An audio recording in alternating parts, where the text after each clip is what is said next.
Season 11 में आज टक्कर होने वाली है विराट कोहली और रोहित शर्मा की, यानी कि एक क्रिकेट का सुपरमैन और दूसरा क्रिकेट का हिटमैन। तो वानखेड़े स्टेडियम में मुकाबला रात के 8 बजे। मनी सर, अगर देखा जाए तो शायद ज्यादा दबाव रोहित शर्मा पर होगा क्योंकि 3 मुकाबले आप गंवा चुके हैं और सबसे बड़ी बात यह कि आपको चलिए स्लो स्टार्टर माना जाता है, लेकिन फिर भी अगर आप शुरुआती 3 मुकाबले गंवा दें, दबाव आपके ऊपर ज्यादा होगा। दबाव दोनों टीमों के ऊपर होगा क्योंकि देखिए 14-14 मैच खेलने हैं लीग स्टेज पर। विराट के पास चलिए 1 हार 1 जीत और फिर 1 हार 2-1 है उनके पास। तो आपको 2 पॉइंट मिलते हैं हर गेम के लिए। और अगर आप 9 मैचेस जीते यानी 18 पॉइंट्स, तो आप सेफ मान सकते हैं अपने आप को कि आप टॉप 4 में आ गए, आप लास्ट 4 में जाएंगे।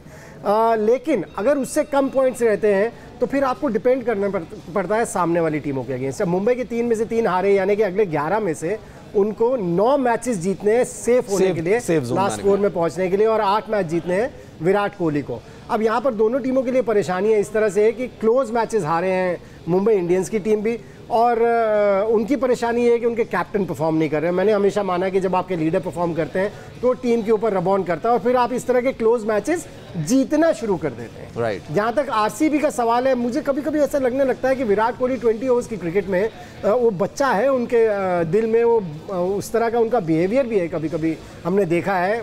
लेकिन 20 ओवर्स की क्रिकेट में जो फटाफट डिसीजंस लेने होते हैं उसमें कई बार वो चूक कर जाते हैं। उसमें कई बार मनी सर ये भी है कि रोहित शर्मा भारी पड़ जाते हैं क्योंकि अपनी कप्तानी में 3 बार टाइटल जिता चुके हैं वो, मुंबई इंडियंस की बात की जाए। लेकिन विराट कोहली के खाते में आईपीएल की कोई जीत नहीं है और इस बार उन्होंने कहा था कि ये उनका सपना है, ड्रीम है, इस बार वो आरसीबी को चैंपियन बनाए। लेकिन शुरुआती दौर में उनकी भी टीम लड़खड़ाई है। बिल्कुल लड़खड़ाई है और पिछले साल भी बिल्कुल बहुत खराब प्रदर्शन रहा था। उससे पहले साल जब उनको कैप्टन बनाया गया था उनका इंडिविजुअल परफॉर्मेंस भी अच्छा था और उन्होंने फाइनल में भी पहुंचाया था। सो इसीलिए मेरा जो मानना है, कैप्टन अगर लगातार परफॉर्म करते रहे, क्योंकि पिछले साल उन्होंने 4 सेंचुरीज लगाई थी।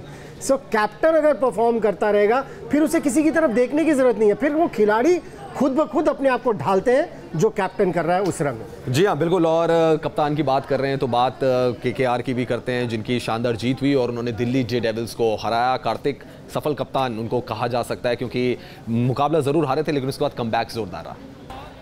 ये एक्सपेक्ट तो नहीं था दिल्ली डेयरडेविल्स से कि 129 रन पर आउट हो जाएंगे और इतनी बड़ी हार मिलेगी टी20 के लिहाज से। लेकिन बनी सर एक अच्छा जाल दिनेश कार्तिक ने बुना स्पिनर्स का और डेयरडेविल्स की टीम उसमें फंसती हुई चली गई और बहुत बढ़िया तरीके से हैंडल किया कार्तिक ने, क्योंकि पिछले 2 मैचेस जिसमें उनको हार का सामना करना पड़ा बौखला से गए थे। क्योंकि चेन्नई के अगेंस्ट भी हमने देखा 203 रन का टारगेट था और वो मन में एक डर सा, जैसे नहीं होता है कि महेंद्र सिंह धोनी की टीम है ये कुछ भी कर सकती है, वो दिख रहा था उनके चेहरे के ऊपर। बहुत ज्यादा चुलबुलाहट आ गई थी, वैसे ही चुलबुले हैं और ज्यादा आ गई थी। लेकिन कल के मैच में जो दिल्ली के अगेंस्ट हुआ, काम रहे और कामनेस में हमने हमेशा देखा है महेंद्र सिंह धोनी का बहुत बड़ा एग्जांपल है कि आपके डिसीजन सही होने शुरू हो जाते हैं, जो कि कार्तिक के हुए।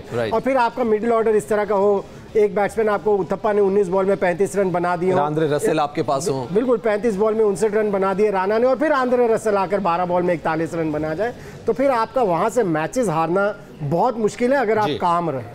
जी हाँ, बिल्कुल। और नाइट राइडर्स को अपने घर में जीत मिली। चलिए बात मास्टर ब्लास्टर सचिन तेंदुलकर की भी करते हैं, जो जा तो रहे थे किसी काम से लेकिन बीच में खेलने लग गए गली क्रिकेट। आखिर मास्टर ब्लास्टर ने ऐसा क्यों किया, देखिए इस रिपोर्ट में।